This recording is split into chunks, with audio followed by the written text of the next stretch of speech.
Hi friends. So on June 12th, 2025, India witnessed one of the darkest days in its aviation history. What was supposed to be a routine international flight from Ahmedabad to London turned into a devastating tragedy. Today I bring to you the full account of the Air India crash, a story of horror, heartbreak, heroism, and some hard-hitting questions. Let's first cover the basic facts of this tragedy. So the accident occurred just after 1:38 p.m. IST on Thursday, that is June 12th. Air India flight AI171, a Boeing 787-8 Dreamliner, had just taken off from Sardar Vallabhbhai Patel International Airport in Ahmedabad. Its destination, London Gatwick. But just minutes into the flight, tragedy struck. The plane crashed into a section of BJ Medical College's student hostel in the Meghani Nagar area, not far from the airport. Thick black smoke rose above the city's skyline, and within moments, what should have been a safe departure turned into a catastrophic event. Eyewitnesses initially believed it was a low flying military aircraft. Panic spread rapidly across nearby neighborhoods as residents saw the fireball and heard a deafening explosion. Local news channels cut to breaking reports within 15 minutes, sending the entire nation into a state of shock. Now, speaking of the aircraft in question, the aircraft involved a Boeing 787-8 Dreamliner, tail number VTANB. Delivered to Air India in January 2014, it had been in operation for over a decade and was one of the carrier's key long haul fleet members. The 787 is known for its fuel efficiency, composite structure, and advanced avionics. It's a wide body, twin engine jet equipped with two General Electric GEnx engines, known for reliability. Yet, even with the advanced design and modern systems, this particular aircraft became the subject of a harrowing failure that will be studied for years to come. Many experts are questioning whether aging aircraft, even those with modern technology, can ever be entirely foolproof. Notably, VTANB had undergone its C-check inspection 6 months prior, and no significant faults were recorded at that point of time. However, aviation experts argue that paper compliance doesn't always guarantee functional safety. Now let's discuss the passengers who were on board this flight. There were 230 passengers and 12 crew members on board. Among the passengers were business travelers, tourists, students, elderly people visiting their families, and even young children. The passenger manifest reflected the flight's international profile: 169 Indian nationals, 53 from the UK, 7 Portuguese citizens, and 1 Canadian. Many had boarded with excitement, planning reunions and work assignments abroad. For several, it was their very first time flying internationally. The diversity and innocence of the travelers make the tragedy all the more heartbreaking. Families have been shattered, dreams lost in a matter of seconds. Among the passengers was a cricket coach from Gujarat traveling to a sports summit, a group of 12 students from Delhi en route to internships in Europe, and a family of 5 from Kerala going to attend a wedding in Birmingham. Their stories are now silent testimonies to a journey that never reached its destination. Now let's come to fatalities and ground impact. Out of 242 occupants on board, 241 were killed, making this one of the deadliest aviation disasters in Indian history. In addition, at least 28 people on the ground lost their lives, mainly residents and students inside the medical hostel building that bore the brunt of the impact. Over 60 more people were injured, many suffering burns, fractures, and trauma. Firefighters reported that the heat and flames were so intense that several bodies were unrecognizable. Families waited at hospitals and airports in both Ahmedabad and London, clinging to hope only to be met with silence or tragic confirmations. The ground devastations also revealed the lack of buffer zones near airports in Indian cities. Infrastructure experts are now questioning urban planning near major airports. There is also growing debate about whether high density structures should be allowed so close to the runways and flight paths or not. Now let's speak about the sole survivor, Vishwas Kumar Ramesh. Against all odds, one passenger survived. Vishwas Kumar Ramesh, a 26-year-old British national of Indian origin, was seated in 11A. right by the emergency exit.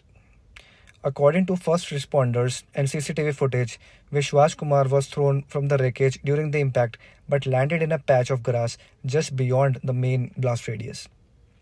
Suffering multiple injuries, fractured lips, facial lacerations, and deep wounds in both the feet. He managed to crawl for help. In interviews, he recounted the final moments. He says, I felt a jolt, then screams, then nothing but fire. When I woke up, everything around me was gone. His survival is being studied by trauma specialists and aviation experts to understand the mechanics of his miraculous escape. His story has since inspired millions, and he has pledged to work with aviation NGOs to improve the airline safety. Now let's speak about the crash sequence. So, what exactly went wrong? Initial reports indicate that shortly after takeoff, the aircraft failed to gain altitude beyond 625 feet. Air traffic control received a distress call, a mayday, indicating mechanical difficulties. Seconds later, radar contact was lost. Video footage from nearby buildings shows that the aircraft flying at a dangerously low altitude. Eyewitnesses describe one engine sputtering and smoke trailing from the left wing. Analysts believe that the landing gear remained extended and flaps may not have retracted as required, possibly due to system or pilot error. The crash angle and speed suggest loss of control rather than an intentional emergency landing. Experts are also examining if bird strike or foreign object damage played any role, especially since the area around the airport has a known bird activity zone. Some pilots claim that Air India simulator training may not fully prepare the crews for real world technical failures. Simultaneously, questions are being raised about Air India's maintenance protocols. Was there a lapse in pre flight checks? Did the crew report issues earlier that were not acted upon? These questions remain unanswered for now. Now, coming to emergency response. So, Ahmedabad's emergency services swung into action. 6 NDRF teams, 2 BSF units, CISF, Army, Medical Corps, and the local police forces were dispatched within minutes. The city's hospitals were put on emergency protocol. Citizens volunteered in masses, from donating blood to providing logistical support. NGOs and student groups formed human chains to guide ambulances and distribute essentials. The army set up temporary command center, coordinating helicopter evacuations and forensic teams. The collective response was heroic, though it came in the face of enormous devastation. Volunteers worked for over 48 hours non-stop. More than 3,000 food packets were distributed and 112 patients were treated in emergency units. Religious institutions opened their doors to house standard families as well. Now let's speak about the investigation and international involvement. So India's Aircraft Accident Investigations Bureau, or the AAIB, leads the inquiry, working closely with the NTSB of USA, UK's AAIB, Boeing, FAA, and GE Aerospace. Within 24 hours, one black box, the flight data recorder, was recovered. It is being analyzed at a secure facility in Delhi, while the cockpit voice recorder is still being searched for in the charred remains. Investigators will now examine technical maintenance records, crew qualifications, software anomalies, and possible manufacturing defects. Every second of the final flight will be reconstructed to determine the root cause. Drone footage and mobile recordings are also being crowdsourced to verify final flight behavior. A special parliamentary committee has also been formed to oversee the investigation's progress and ensure transparency. Now let's speak about Boeing's response and global reactions. This disaster is a major blow to Boeing, especially since the 787 Dreamliner had a strong safety record until now. Boeing CEO Dave Calhoun cancelled his appearance at the Paris Air Show, returning to company's headquarters to lead a crisis response. The company has issued a statement of condolence and pledged full cooperation with Indian authorities. The company's stock also tumbled 4.8% after news of the crash spread. Aviation experts globally are calling for urgent inspections of all the Dreamliners, especially older models like the VT-A and B. Some airlines, including Lufthansa and ANA, have already grounded select Dreamliners for their safety checks. Industry analysts believe Boeing may face multiple lawsuits and regulatory fines following the final investigation. Now let's speak about political statements and condolences. So, leaders across the world have expressed grief. Prime Minister Narendra Modi has tweeted, "The crash of AI171 is a heartbreaking tragedy. We stand with the families of those who have lost their lives." British Prime Minister Keir Starmer offered support, dispatching a consular team and UK AAIB specialists. President Donald Trump also extended US support, saying, "We mourn with our Indians and British friends. The US stands ready to provide any assistance required." Global aviation authorities, including IATA and ICAO, have requested early access to preliminary findings. A minute of silence was also observed at the United Nations headquarters in New York. Now, coming to support centers and family assistance.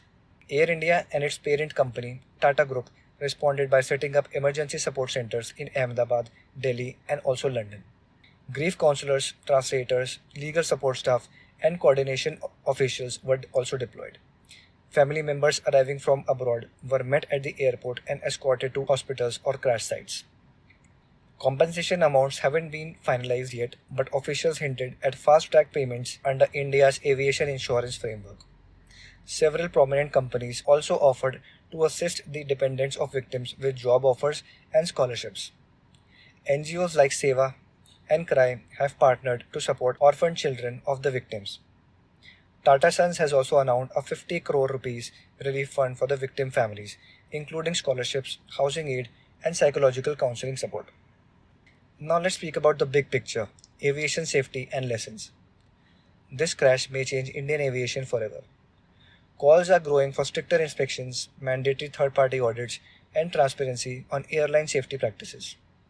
Civil aviation experts argue that while India has made progress in airport infrastructure, maintenance and training standards for aircraft lag behind the global best practices.